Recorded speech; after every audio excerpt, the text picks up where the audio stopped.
Sound Off. Rated T14. Welcome back to Sound Off. I'm your host, Claudine Lance Schofield. Here at Sound Off, it is our goal to make sure we deal with topics that are relevant to our youth. And we are sponsored weekly by Carolina Teen Health.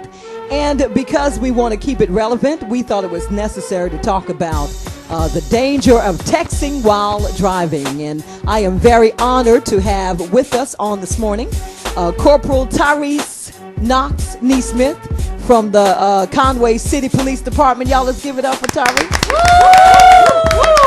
And of course, here's the team. Introduce yourselves. Javante, Brianna, Aria, Angelica, and Ruby. And Ruby.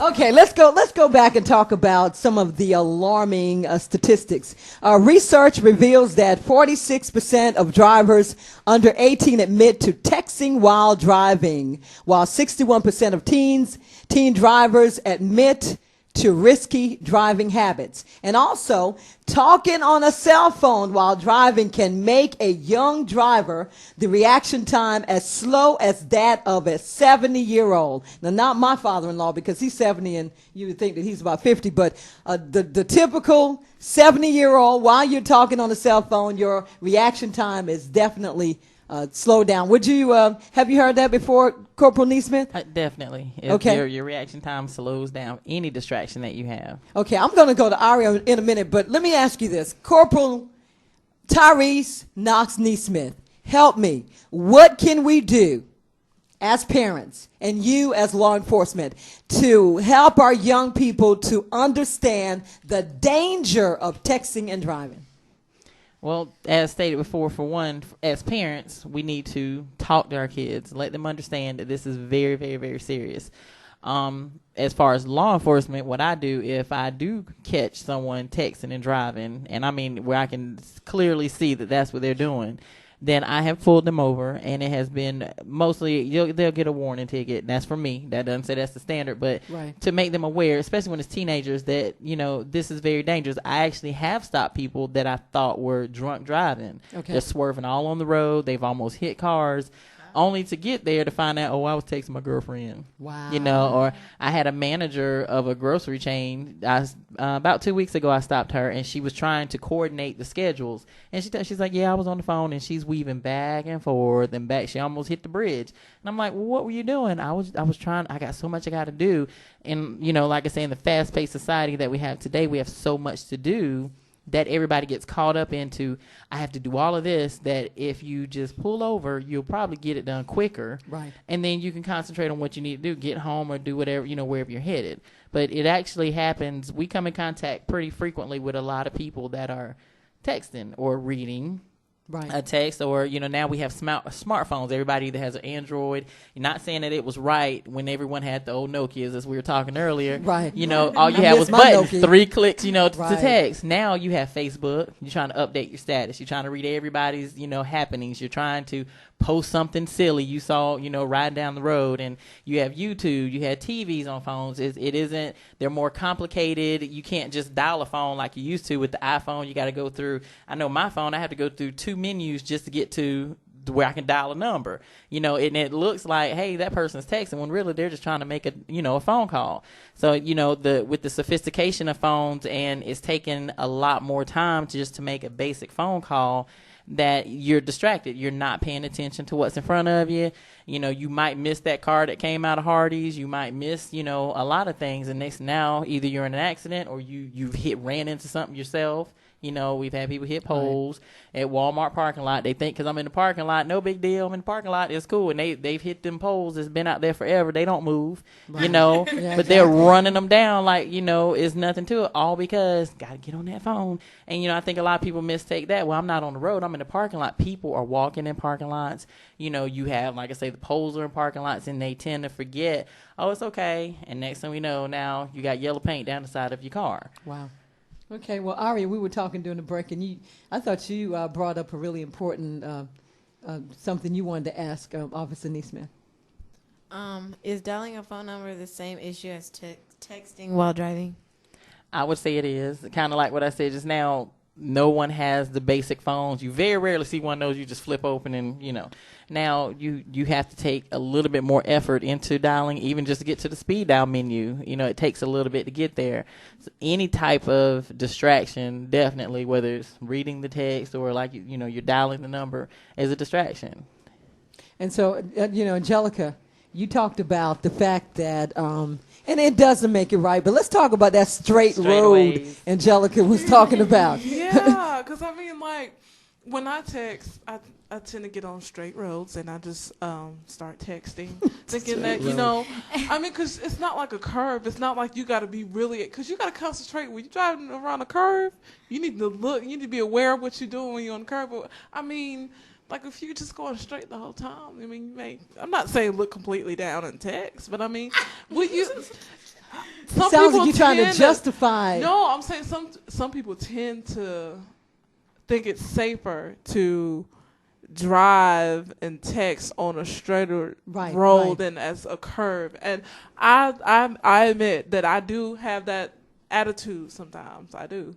But does that make your attitude right? No, it does. Okay. It doesn't make it right at all. And I'm not saying it's okay to text on a straight road.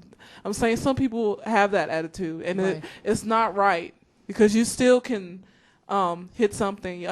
A deer or animal could walk in the middle of the road, or a child may walk out. You may hit that child just looking down or texting on a straightaway road. So just like to put that out there. Yeah, okay. Well, what about you, Javante? What do you think is your responsibility as a teenager? You said, do you text and drive? At a stop sign or a stoplight. Okay, at a stop sign or a stoplight. So, okay, that's pretty good. So you don't really text and drive. I think Corporal Neesmith said that would probably, if you're going to do it, it would probably be safer to do it at a stop sign. Right, or at a red light. Or at a red light. That's a good conditioning tool. It is not a habit that you can break because everybody has to get those text messages out. It's not an easy habit because we've all been doing it for so long. But once you condition yourself to doing that, it becomes second nature, just with anything else. It takes about, 10 days for you to develop a new habit. After you keep repetitively doing that, then it becomes, okay, it isn't that serious. Well, I text her back when I get home, and really it might help you think a little clearer because you're not, our brains are constantly going, and getting back to like what she said, Courtney was on the straightaway when they got into theirs. Yeah. And even the one that I mentioned earlier, it was at nighttime with blue lights. How could you miss those? For one, and it was on the straightaway. Yeah. That, so like she said, a lot of people think, I'm out of the curve, I'm good. Right. But there usually are side roads that are coming out, and I think they do tend to think I'm good. It's okay, and then they, you miss it. I think once you had the personal experience, like as a parent. Right. Once you pull up and realize that your child was involved, then I think it's an eye-opening. And that's what I kind of wanted to go around and ask you guys, as a teenager, if you don't text and drive, I'm not trying to put all the pressure on you, but can you influence your friends and help them to realize the danger of texting and driving? Is that something that, as an individual, you think can it become a domino effect? Where if Javante doesn't do it, then all your friends, all your buddies, can you kind of influence them not to do it? I think it's more so if one of your friends or a relative or somebody you close to gets hurt, then that may have to start the domino effect. Just probably saying something, be like, yeah, I hear you. It might stop for a little while, but until something happens is when they really going to stop. Okay. What about you, Brianna? I think what Javante said is true. It's going to take something happening for the person for a domino effect to start and for people to stop texting while driving. Wow, I'm really getting goosebumps because I understand what you guys are saying, but does it really have to take all that? Exactly. It should not have to take that. Not necessarily somebody getting hurt, but just the awareness, the caution, someone almost getting into an accident that might. Okay, but can I ask you, would you mind being that example? You understand what I'm saying? If you don't do it, and then you have 5 friends, and everybody's in the car, your friend that is driving is picking the phone up, getting ready to text. I mean, Can I ask Brianna to say, no, girl, put the phone down. You know, what do you need? I'll do it for you. Yeah, but most likely, if I'm in the car, then I'll take the phone and I'll text for them. Okay. That's all I'm saying. Angelica? I think it all starts with speaking up. I tend to do that. If I'm in the car with somebody and I feel like they're putting my life on the line, right. I'm gonna speak up for my life. You know what I'm saying? Okay. I'm gonna say something. You know, if they're texting somebody, hey, listen, please put the phone down, or do you need me to text for you? Right. Yeah, I will do it. I have no problem texting. Because Angelica for you. loves Angelica. I sure do. And Angelica is 20 and cute, and she cannot die too early, okay? I am not mad at you, and you know what? If that's what it takes, then so be it. I am not mad at that. In other words, Ruby, if somebody's driving your car or you're riding with somebody and they're if texting. someone's driving my car, yeah, I'd be like, I mean, don't. Oh, gotta work on Ruby. Okay. What about Aria? You're not driving as of yet, right? No. But you are a future driver. So what do you think? What about when you're riding in the car with your dad? And don't put your dad on blast, but does your dad actually text while he's driving, Aria? Sometimes. Okay. So now that we're having this conversation, can we put some pressure on our parents? Let's flip it a little bit. In other words, if you're in the car, Daddy, we had the conversation. You know what the fatalities are. You know what the statistic says about, come on. Then your daddy's going to be like, goonk. So can we do that? You think it's necessary for kids pull the pressure on parents? Yes, and sometimes my mom, she does what Javante does. Like she waits till she gets to a stop sign or something. Yay, Christy. I'm giving it up for Christy. That's what I'm talking about. Okay, so you need to work on your daddy, honey. Work on your daddy. Well, I think people tend to, we've been desensitized, if that makes sense, in society because we see so much gore because, like, say, you're on the internet, oh, let's look at this bad accident. Oh, wow, look at that.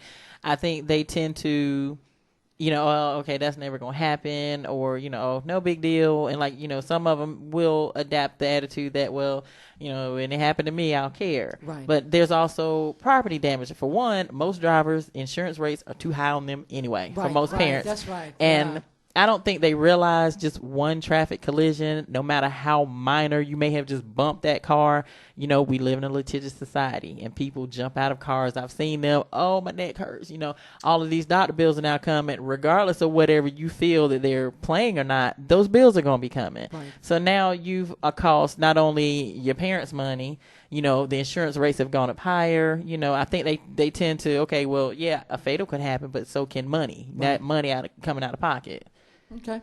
All right. Well, this is getting good, and I think we will continue this discussion on texting while driving. You're listening to Sound Off, and we'll be back. My best friend's sister, she had a lot of friends, just not enough time. So she got really good at texting while driving.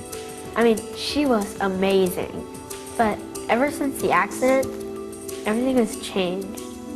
She still has a lot of friends, but now she has no time. Hi, Dave. My mate Jules fancies you. Don't. Cass.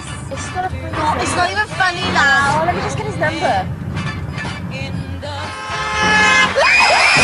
An Elk Grove family is warning teens and parents about the dangers of texting while driving. That's because their 18-year-old relative was killed in a head-on crash, all because she was focusing on her cell phone. Carol Totis is speaking out so other teens won't make the same mistake. Police in Peoria, Arizona, is calling this accident one of the worst they have ever seen. That accident happening on Monday.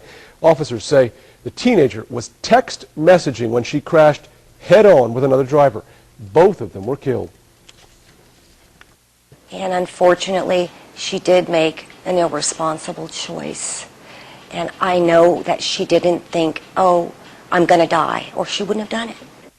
As lawmakers shouldn't wait any longer to make text messaging while on the road illegal. In fact, there's a proposed bill currently in the works for California. It has already gone through the Senate and will possibly go to the Assembly floor on Monday.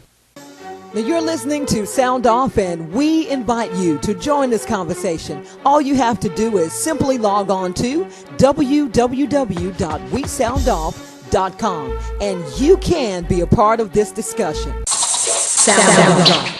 Rated T14. Ladies and gentlemen, let's go! Hey!